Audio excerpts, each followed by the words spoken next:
So what I would say right now, Pavel, and thanks for the comment, is that there's a fly in my face.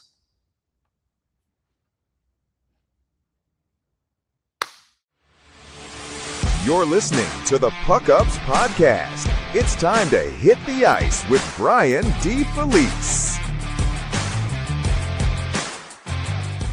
Welcome into episode 46 of the PuckUps Podcast. I am Brian D. Felice, and thank you all for joining me. On today's show, we're going to do another mailbag episode as we await the conclusion of the Stanley Cup Final between the Carolina Hurricanes and the Vegas Golden Knights, as well as the anticipated NHL draft later on this month, and of course, free agency on July 1. So the next month, there's going to be a lot of player movement around the NHL. I have a feeling there's going to be a fair share of trades as well, probably around the draft. So there's a lot of exciting episodes to get to in the coming weeks. But until then, I, of course, want to keep you all in the loop and involved in this program. So we're going to do another mailbag episode today just to get your thoughts on last episode and just your general thoughts. Now, before getting into your comments and questions, if you haven't done so already, please go ahead and subscribe to the PuckUps on YouTube, Apple Podcasts, Spotify, or anywhere else that you get your podcasts. And while I greatly appreciate all of your viewership on YouTube, I have noticed that 70% of you are not currently subscribed. So this is me giving you the Robert De Niro from Meet the Fockers face. I'm watching you. I'm watching you. You better subscribe. And like I said, just hit that subscribe button if you haven't already. It helps the channel, helps the content, and all of that stuff. So if you want to get in touch with me or be a part of the show, you can email me, info@thepuckups.com. You can tweet at me on X at @BrianDFelice_. You can tweet at the show at the PuckUps, or leave a comment on YouTube, Instagram, TikTok, anywhere the show has a social media account and post content. So let's get right into it here. Matt on Twitter says, the time to retool breathe was last year, but he, meaning Don Sweeney, signed Alex Steves, Matej Blumel, Mikey Asimont, etc., clogged up top six and clogged up Providence so draft picks can't sign their contracts. Didn't get anything for Peak or Arvidsson at the deadline because they needed 3 home playoff games. So, yeah, I talked about it during the season this past year that if the Boston Bruins could have gotten a first-round pick for Victor Arvidsson, I was all for it. I stated it on this show and any other platform. I was fortunate enough to voice my opinion and make all of your ears bleed. But if the return for Arvidsson was a second-rounder, then it becomes, okay, he's a big part of our top 6 right now. We're trying to make the playoffs. And to Matt's point, even though that there are many fans out there that feel like the Bruins just want playoff gate and playoff games, which I'm not here to disagree with in terms of their ownership, but there was value on paper in making the playoffs last year for the Bruins, because even though we all knew they weren't going to win a Stanley Cup, we all knew they weren't going to win a Stanley Cup in 2007, 2008.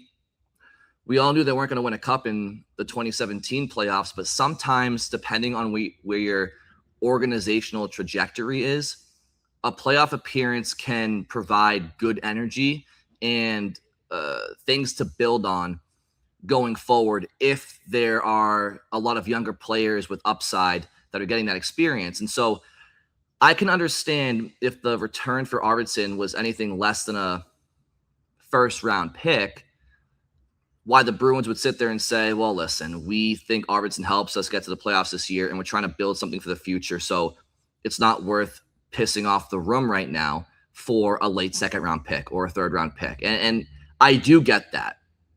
But I was adamant, and I feel to this day, if the Bruins could have gotten a first-round pick for Arvidsson at the deadline last year, they should have.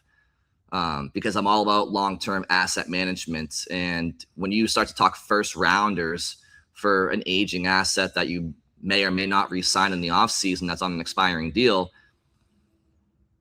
if you aren't a cup contender, you have to consider it. Where I got tripped up with Arvidsson was if the return was anything less than a first rounder. Like if a contender, because no non-contending team was going to trade for him at the deadline. So you're talking about a contender, which means you're probably talking about a late round pick, whatever round it is. So if it wasn't a late first round pick, it's a late second round pick or a late third round. You know what I mean? So I kind of understand if the return wasn't there, why the Bruins held on to him. But if there was a first round pick on the table and they balked at it, then shame on them. As far as signing guys like Steves and Blumel and Acimont, I mean, at least with Steves and Blumel, they were prominent, prolific AHL scorers the last 2 or 3 seasons, which I know that the AHL is not the NHL, but if you're trying to find some reclamation projects or some players that maybe could be something for you, I don't mind them taking swings on those players last off season. I really didn't. And even the Steves extension, because it's small money and, listen, you can bury Steves in Providence if you want. I mean, maybe he'd have to clear waivers and you have to risk losing him, sure. But all right, whatever. Like, the Acimonts and the Blumels and the Steves, on paper, it feels like they're clogging things up. And if the Bruins allow them to, they will. But there are ways to get around those guys and maneuver them. It's not like we're talking Elias Lindholm where he has a no move, right? So conceptually, I understand what you're saying, Matt. I also will say that the Bruins can move on from those guys in some way, shape, or form if they had to. Even if it means putting them on waivers and if they clear and they go down to Providence, like there are ways. So those players aren't, much of an issue for me. If Matt Patra, if he's not traded, can't beat out Steves or Acimont or Blumel, then it's like, is it his fault or is it the teams, or probably both, right? But I hear what you're saying. I do hear what you're saying, Matt. As far as Andrew Peeke, yeah, I mean, I'm not sure what you were getting for him last deadline. Maybe a second round pick or something. Maybe a first rounder. I don't know. I doubt it. I think a team would be absolutely crazy to do that. But clearly, Marco Sturm coveted Andrew Peeke more so than Henry Jokiharju. I think he liked Peake's style of play more. So the problem is that Peeke is on an expiring contract, and Jokiharju has term. So if all things were considered equal, I think the Bruins would prefer Peeke right now over Jokiharju, but at least Sturm would. But yeah. But ultimately, to your point, the time to let the retool breathe was last year. Yeah, I mean, yeah, they kind of did. Like they didn't really do anything crazy in terms of, like those bottom sixers. It's they were trying to see what they could become. They were trying to see if they were worth a damn. And it's interesting that Blumel played most of the preseason and was one of the final cuts, and then he didn't. I don't think he played a single game with the Bruins this year in the regular season, maybe 1 or 2 due to injury, but I honestly don't know if he did. Okay, thank you for the comment there, Matt. This is from Michael on YouTube. Michael says, when you keep picking sandpaper and responsible higher floor players like Beecher, that is what you get. They have finally started acquiring higher speed and skill players. Keep building, and more importantly, invest heavily in development. Yeah, I have really no notes there, Michael. I think that you're absolutely right. I think that you hear a lot about the Bruins during their contending years, which honestly lasted like 15 years. The Bruins were contending, let's call it for what it is.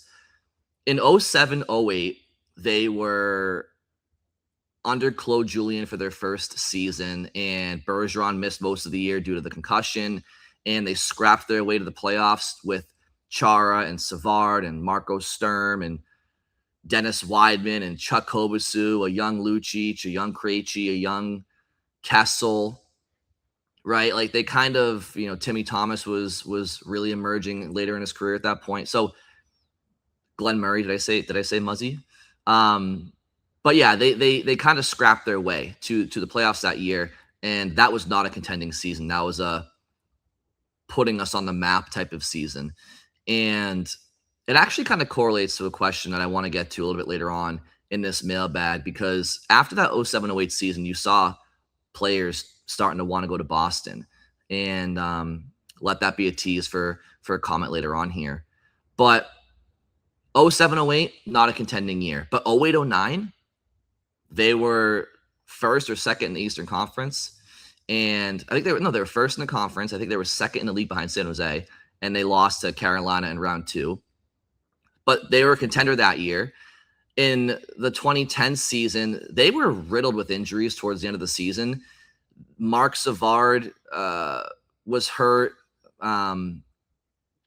I want to say he wasn't available in round 1 against Buffalo. His first game back was against Philly in round 2 after the Matt Cook hit during the regular season.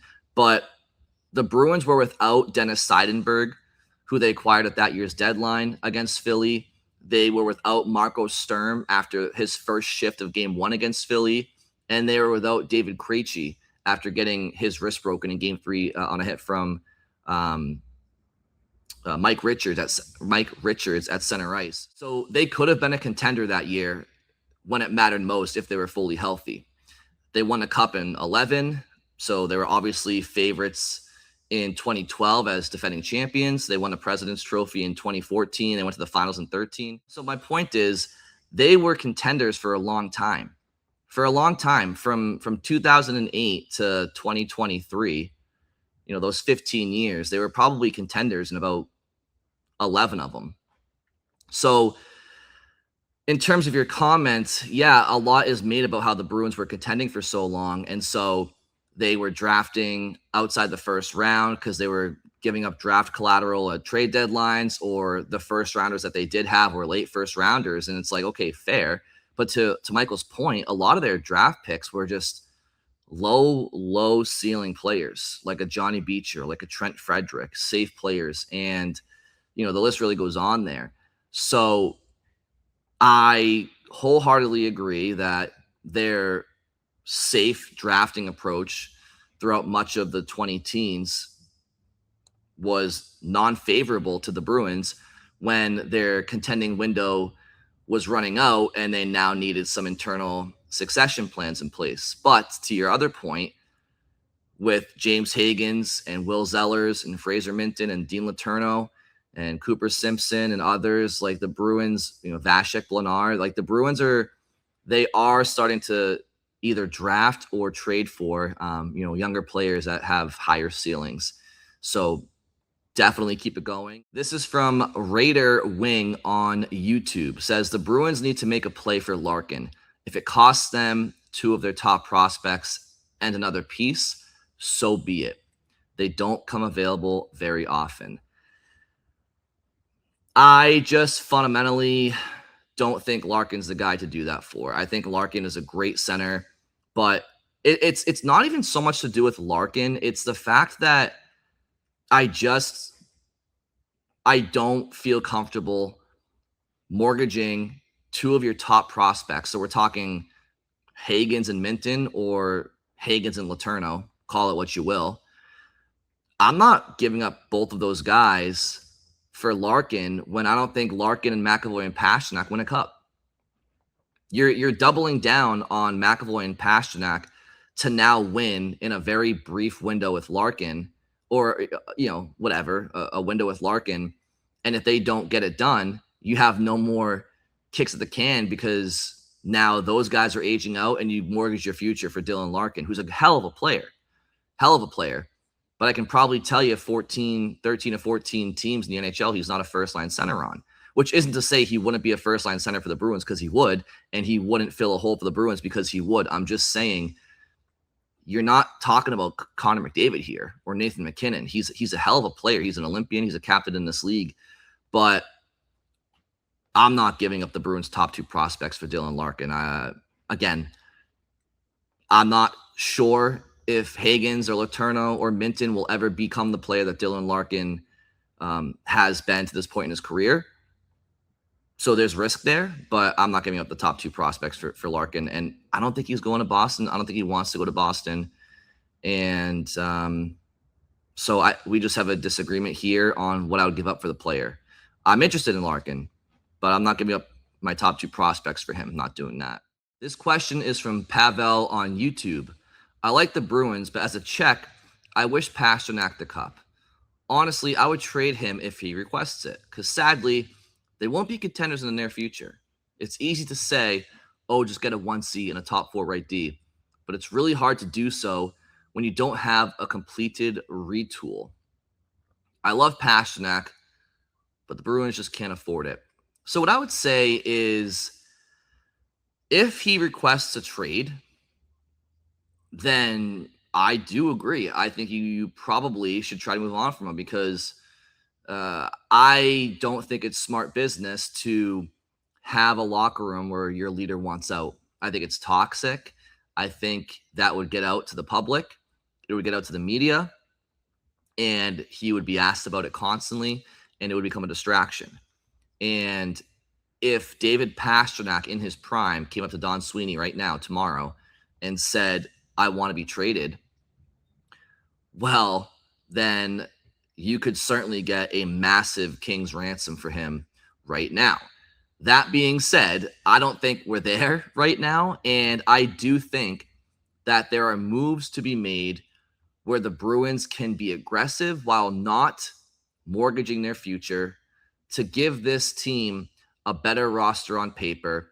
And I do think that the Hagans of the world and the Mintons and in time Letourneau, which I think Letourneau is going to be pro next spring, whether it's in Boston or Providence, I don't know, but it won't take that much longer for him to be a pro. These players, I do think that their careers will overlap with more of David Pasternak's prime and Charlie McAvoy's prime than some fans and analysts are giving credit for. David just turned 30. Charlie's 28, turning 29. These guys still have 5-6 really good years left before they become, the really good veterans on their team. So it's not the longest overlap, but there's more overlap than just one season. Like, James Higgins 5 years from now will be 24, entering his early prime, and David will only be 35. Like, when the Bruins went to the Cup in 19, I'm pretty sure Char was 40. Bergeron was like 36 or 7. Marchand was probably 35. Like, you know what I mean? Like, there is still time. There is still time. But yeah, if it gets to the point where Don Sweeney can't improve this roster properly and David wants out or Charlie wants out, it's not good to keep a guy once he's stated he wants to be gone, because it's just a bad relationship going forward. It's toxic. This comment is from PJ on Twitter. PJ says, second tier NHL destination now, in my opinion. Players migrating towards southern markets for many reasons these days. Weather and state taxes are not changing in the Bruins' favor anytime soon. So, PJ, I agree with you. I think that the Bruins are a second-tier NHL destination right now as we speak.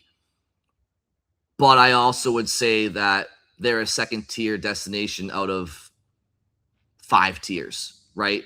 Tier 1 being everybody would want to go there right now. And then tier 5 being, I don't want to be 100 miles near that city. So I still think the Bruins are a desired destination, but not as desired as some, right? Like, and there's different reasons, as you mentioned. If we're talking strictly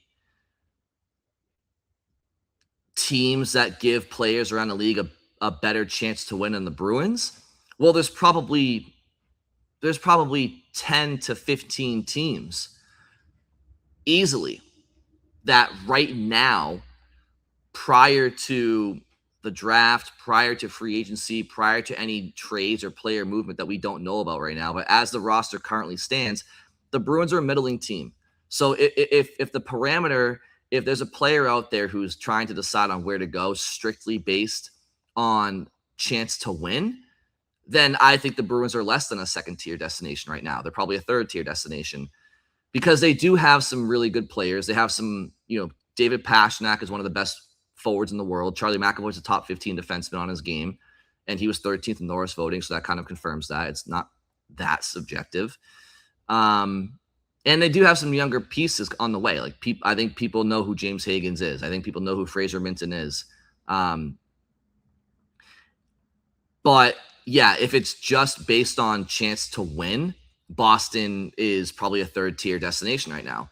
However, if you include all of the factors that go into play, well, first things first, money talks. So if the Bruins were to offer somebody more money than anywhere else and the tax implications weren't, too detrimental, then I still think players want to go to Boston.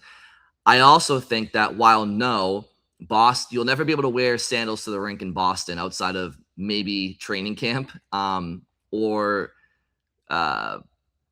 June, if you were to go that far.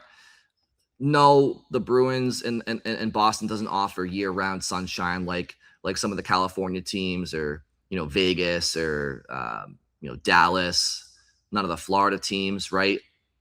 However, Boston is a storied franchise. The Florida Panthers aren't. They have been around for 100 years. There's a lot of tradition, a very, very passionate, non-bandwagon fan base. Boston's a great city. The weather sucks half the year, but Boston's a very European city, very old school, in certain neighborhoods, very old school, American city as well, obviously. And, lots of great food and culture, and great school systems for players with kids, great medical facilities, the best hospitals in the world. So, there are a lot of reasons why players would still want to, go to Boston. And if the Bruins were a contender right now, I think they would be a tier 1 destination, right? Just like the other team. So the great equalizer is winning. If you have a chance to win, you'll become a destination. Look at Buffalo, for example. Nobody wanted to sniff Buffalo for the last decade and a half. Okay. And even recently, Colton Parayko vetoed a trade to Buffalo. But now the Sabres are on the rise and they're getting better. So don't be surprised if over the next couple of years, players look at Buffalo and say, I'll go play Buffalo now because they're pretty good. So the great equalizer is being a good team. And hopefully the Bruins are improving rather than declining. And with their organization's tradition and history and the fan base and the city as a whole, outside of the weather, I think in the summertime, I'd put Boston up against any city in the country, truly, in the summertime specifically. But yeah, right now, Tampa Bay, Florida, Vegas, Dallas, those teams for sure are above the Bruins in terms of destinations right now, for all the reasons you said, PJ. And then, some of the San Jose, I bet San Jose is probably a coveted destination going forward with Macklin Celebrini and, the Northern California lifestyle. Anaheim's on the rise. Great weather, obviously. The Kings, okay, it's LA, but the team's not very good right now. They're okay, but they're aging out, and we'll see what happens with them. So, and then you have other teams like, like the Philadelphias of the world, and the Montreals and the Torontos and the Rangers and the Red Wings, places that have great hockey markets. Pittsburgh, great hockey markets, traditional hockey markets, but, depending on what a player wants, does a player not want a lot of media attention? Does a player not want to be in a, high profile market? Is the team very good in the moment? And I think the Bruins kind of fall into that category. Let's go to Zach on YouTube. Zach says, I think everything we've been doing since Bergeron and Krejci have retired is kick the can down the road and delay the inevitable rebuild. The search for those guys' replacements in the draft should have started 11 years ago in drafting Barzal. Now we're stuck in the middle, too afraid to take swings on guys like Higgins, Larkin, Thomas, Robertson, etc. Literally praying to God that Higgins, Letourneau, Zellers, Minton turn into true top 6 forwards, which won't happen in time to help Pasternak and McAvoy. If no real good players are acquired in the next 2 seasons, one of either Pasternak or McAvoy will ask for a trade, and the other will follow suit. To think we could have had Stone but didn't want to give up Stanika, whom we never gave more than 20 games a season to, is something to learn from, in my opinion. and watch, we will sign Zacha to 7 years and have him and Elias blocking any of our prospects' chance of developing into top sixers well into their late 30s. I have zero faith in Sweens to build a contender, just hoping our goaltending can get 2 playoff games to save his job. 2 playoff games to save his job. So a lot of comments there, Zach. I'll start off with the first part, which is, yeah, I agree. Like it does kind of feel like the Bruins are either not willing to pay the price for, the high end guys, or we're kind of just hoping that the young guys pan out. And I kind of fall into that second category. But as far as the young players like Minton and Hagens and Letourneau, Zellers not panning out until McAvoy and Pastrnak are well out of their prime, I don't necessarily agree with that, because again, I mentioned it a few minutes back, but they're still young. Like, they're not super young, but McAvoy's still in his 20s, right? And David just turned 30. So if we were talking about 2 guys that were 35 and 36 right now, that's one thing. But let's just see what happens here. I do think that there's time to still have 2 or 3 or 4 really good seasons left of McAvoy and Pastrnak while those young kids have already hit their stride. But maybe I'm wrong about that. Yeah, the Mark Stone trade or lack thereof, that's wild. Vegas didn't even give up a first round pick for him, so that's crazy. And yeah, as far as Zacha goes, we'll see. I mean, I would probably find a way to move on from Zacha at some point, rather than sign him for another 7 years. But then again, we all know that the Bruins love his play, which he's a great player. He does it all, and he's a countryman. And he's centers aren't easy to come by. Clearly, he's a countryman to David Pastrnak. All those things are true, but if we're talking asset optimization, I don't know if I would keep him for another 7 years. But thanks for the comment there, Zach. I agree with most of what you said. This is from Mark on YouTube. You heard Pastrnak at the end of the season, which was his comments about turning 30 and wanting some kicks of the can still before it's too late. And you heard Sweeney's response. Sweeney's response was basically along the lines of, Marchand and Bergeron and Krejci and Chara, those guys, they had to wait for the Pasternaks and the McAvoys of the world to kind of come up when those guys were in their prime. So, that was kind of the between the lines comment of, well, you know what? Now he has to wait. But the Bruins also acknowledged in that same press conference that they need a top center. But in any event, back to Mark's comment. Minton and Hustadinov are his slated help next season. Look, Pastrnak isn't a kid anymore. He knows who actually controls the purse strings in Boston, Jeremy Jacobs. If Larkin gets to Florida, Minnesota, or Vegas, and if Pastrnak has any balls, he will demand out too. Larkin is younger than Pastrnak by a year. Yeah, that's true, but here's the thing, though. Larkin's been to 1 postseason in 11 years. Pastrnak has been to 9 playoffs in 12. So, Dylan Larkin can play the boy who cried, no playoffs, but David Pastrnak can't. Neither can Charlie McAvoy. They're not exactly the same situations. So, again, Mark, you might be right. David might want out ASAP. I don't see it. I could see him wanting out soon in the next couple of years if things don't go well for the Bruins. But if he wants out right now, or Charlie wants out right now, after they've had 9 postseason appearances in 12 years for David and 10 years for Charlie, and they went to the finals once, should have won that. That's on them. Although, you could argue that the Bruins roster could have been better that year in the playoffs, but it was still better than St. Louis's on paper. I'll stick to that. You choked in 2023. You had other good years. I don't know. I have a hard time feeling bad for these guys. They've had a lot of kicks at the can so far, and if they need another year or two of patience right now, and then they're much better when they're 32 and 31, it's not the end of the world. Julio says on Twitter, the problem is this current group is paying the price for the previous core, the bad drafting and the traded picks. Yeah, I mean, I think that's definitely a reality right now, Julio, is that, yeah, the Bruins are in a situation where they have to retool /rebuild, and it's aligning with the prime of their top players. right? And if their drafting and developing had been better when they were still contending, which isn't impossible, by the way. It's not impossible, right? You can hit on later draft picks. You can identify, some hockey trades along the way. And the Bruins, they did like Hala for Zaka was a good trade, obviously. But yeah, I mean, listen, there's no denying that the Bruins were competitive for a long time. They pushed a lot of buttons, some right, some wrong, to try to win. They could have been more aggressive at times to win, in my opinion, while they were in their window of contending. And they also could have drafted and developed better along the way. And, that's why they are where they are. But I'm telling you all right now, the Bruins are in a better spot right now, believe it or not, than they were in the Centennial season or the 24-25 season. You know why?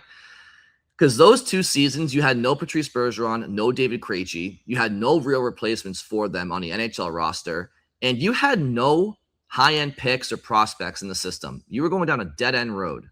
And because they sucked in 24-25, they had no choice but to finally hit the reset button a little bit. And they've recuperated a lot of draft picks. They have 5 first-round draft picks in the next 3 years. They got Higgins. Letourneau, who they drafted before the 24-25 season at 25 overall, looks like to be a really good prospect. But you drafted Higgins. You traded for Zellers. You traded for Minton. You traded for Husnudinov. You've drafted, some other higher, ceiling players like a Cooper Simpson and a Vasek Leonard, even though that they're projects, and we'll see if they ever make it. But the Bruins didn't have draft collateral to speak of or prospects to speak of, and now they do. So it's not as bad of a situation as it has been, honestly, in more recent seasons, believe it or not. Well, that'll do it for this episode. Thank you all very much for listening, and I'll talk to you on Monday.